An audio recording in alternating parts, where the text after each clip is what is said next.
Hier, j'étais en train de vouloir regarder Netflix et là je tombe sur le fait que Netflix propose les films nominés aux Oscars 2022. Il y en avait 2 que j'avais déjà vus. Je me suis dit, oh, qu'est-ce qu'il y a d'autre?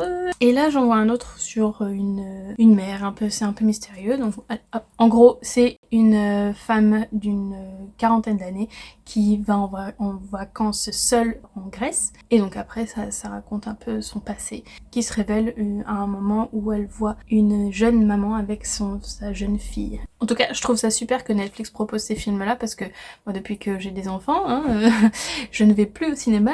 Donc je ne sais pas ce qui sort au cinéma, je ne suis pas du tout au courant des nouveaux films, des nouveaux acteurs, tout ça, voilà, ça me dépasse complètement. Donc là, j'ai l'impression de re-rentrer dans le game. Et c'est nominé aux Oscars, donc je me doute que ça va être un film quand même plutôt bien. Alors... Donc première réaction, donc, je suis une maman, ça parle de maman et d'enfant, bon bah voilà, je me suis sentie un petit peu visée tout de suite. Je me doutais que j'allais pleurer, mais finalement j'ai pas du tout pleuré pour ce que je pensais. C'est lent, mais dès le premier flashback, je me sens complètement, totalement visée. En fait, c'est ma vie, ça raconte ma vie ça. C'était tellement réel les scènes, que c'est des scènes que j'ai vraiment vécues il y a quelques jours quoi. Troisième réaction. Le film s'appelle Lost Daughter. Forcément, on se dit, bon, ça va parler d'une fille qui est perdue. Est-ce qu'elle est perdue? Est-ce qu'elle est morte?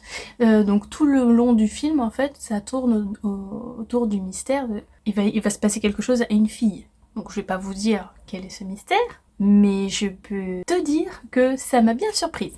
C'était pas ce à quoi je m'attendais du tout. Mais je vais vous dire à la fin de la vidéo un indice, en mentionnant bien que c'est un spoiler, juste au cas où, pour ceux qui veulent pas savoir. Quatrième réaction, on sent bien la souffrance de cette femme en fait, avec 2 jeunes enfants. La solitude, elle se sent étouffée, elle se sent perdue, elle ne trouve pas sa place dans sa propre famille en fait, on dirait. Elle a pas l'air d'arriver à allier son identité de mère avec son identité de femme et de professionnelle. Et c'est pas du tout tourné à l'américaine, donc comme je disais avant, c'est vraiment, on voit vraiment des scènes de vie. Vraiment, je sais pas si les gens réalisent à quel point c'est réel en fait. Ça paraît presque fou tellement on le voit pas parce que c'est d'habitude derrière des portes fermées. Ça se passe vraiment.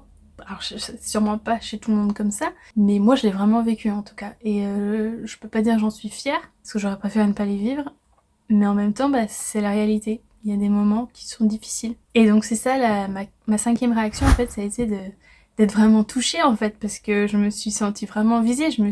C'est comme si je me voyais en fait à l'écran, et du point de vue presque de mon enfant en fait, parce que on se voit pas quand on réagit en fait, nous-mêmes en tant que parents.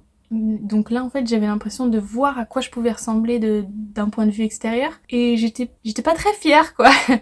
Je me dis ça serait pas comme ça que je voudrais, c'est pas comme ça que je veux être, c'est pas la maman que je veux être. Après on fait ce qu'on peut quoi. En regardant ce film j'ai vraiment eu un élan d'amour pour mes enfants et pour moi-même en fait, pour mon identité de maman, parce que c'est pas facile. Il y a des moments géniaux franchement, et il le montre bien dans le film aussi je trouve.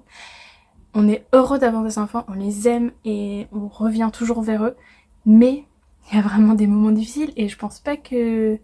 Je sais même pas si les pères en fait vivent ces mêmes moments-là, je sais pas. Et ma 6e réaction c'était d'aller voir les commentaires après, certains commentaires en tout cas, sur ce film, parce que moi ça m'a vraiment touchée profondément ce film, parce que forcément ça reflète vraiment ce que je vis aujourd'hui, et c'est tourné d'une manière très sensible en fait. C'est ni noir ni blanc, c'est juste un reflet de réalité quoi. D'une certaine réalité, c'est pas la réalité de tout le monde évidemment.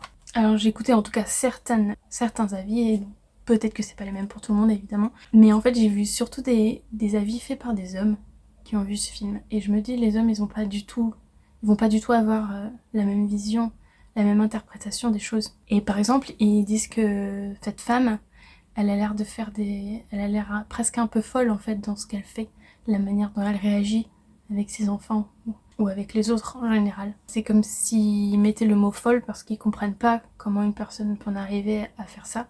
Mais en fait, je pense qu'ils savent pas, ils connaissent pas cette réalité. Il y a que les gens qui le vivent qui peuvent la connaître. Ils comprennent pas. Et c'est pour ça que je me disais peut-être même les papas ne comprennent pas, parce qu'ils vivent pas exactement la même chose. Parce que franchement, combien de mamans ont vécu ces moments difficiles avec leurs enfants, leurs jeunes enfants, des moments horribles, des moments de détresse émotionnelle forts, des combats intérieurs entre l'envie de faire les choses bien, d'agir bien envers son enfant, mais physiquement et émotionnellement, de ne pas en être capable en fait. Et forcément de l'extérieur ça paraît comme fou, ça paraît comme de la folie, mais en fait c'est juste un épuisement total. C'est un épuisement mental, physique, parce que c'est constant en fait. C'est un combat intérieur constant. Et le moi est totalement en inadéquation avec le surmoi. Il y a ce qu'on veut être et ce qu'on arrive à être. Et donc bang, ça fait des courts-circuits en fait. D'où le terme folie, je suppose. Et heureusement par contre, on n'en arrive pas tous à avoir la même réaction que cette femme dans le film.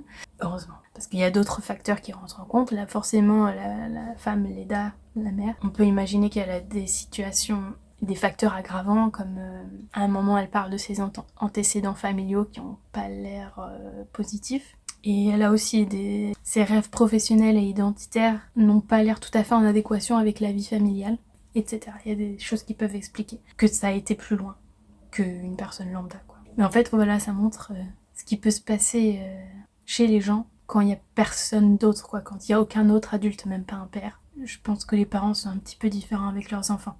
On se permet peut-être plus de choses parce que socialement, personne nous voit et personne ne va pouvoir nous juger. Mais la fin du film est quand même, je pense, positif. Et ça correspond aussi à ma vision des choses, même si là pour l'instant je suis un peu dans des moments difficiles encore. Je n'ai aucun doute que ça va s'améliorer. Je sais que qu'il y a des petits mauvais moments à passer. Et là ils sont vraiment en cours de développement, vraiment au début de leur développement émotionnel, cognitif et tout ça. Et en grandissant, on peut peut-être, j'imagine, ça me paraît logique, qu'on puisse un peu plus de négociations possibles, on va dire. Et l'enfant est un peu plus indépendant, etc. Enfin, il y a aussi d'autres difficultés qui arrivent, hein, bien sûr, mais rien que par la communication, de pouvoir communiquer plus avec un enfant d'un âge un enfant plus âgé, ça devrait enlever certaines difficultés, en tout cas. Rien que le fait d'avoir un enfant qui dort la nuit, toute la nuit, ça doit aider, déjà, ça doit être bien. De pouvoir dormir toute la nuit en tant qu'adulte. Et donc le petit spoiler dont je parlais tout à l'heure, spoiler alerte, aucun enfant ne meurt, ok? Donc c'est bon, si c'est ça que tu avais peur et que tu voulais pas regarder le film à cause de ça, eh ben t'inquiète pas, tu peux regarder le film, il n'y a pas de choses comme ça. Je te laisse quand même regarder pour savoir exactement quelle est la révélation de la fin. Mais voilà, je trouve ça fou d'avoir réussi à faire un film comme ça qui va rester dans la mémoire des gens, enfin en tout cas de la mémoire de probablement beaucoup de mamans. Mais c'est bien tourné et puis il y a surtout, ouais, voilà, c'est certaines scènes qui font que oh putain, c'est pas que moi, quoi. Je sais pas moi, je suis pas folle. Ça arrive aux autres aussi. Et pas aussi triste que je pensais. Mais ça remet en perspective certaines choses, ça fait réfléchir, etc. Donc vraiment, j'ai quitté ce film avec un gros élan d'amour pour mes enfants, pour toutes les mamans, pour moi-même. Et donc ça fait du bien quand même au final. Bon visionnage à vous. Et pour ceux qui ne me connaissent pas, donc je suis sur Instagram et je poste un petit peu de ma vie avec mes enfants en Angleterre, si ça vous intéresse. Bon, si vous êtes arrivé si loin, mettez au moins un emoji dans les commentaires, ok? Ouais, merci. Et puis sinon, on s'abonne, hein, et on met un petit pouce.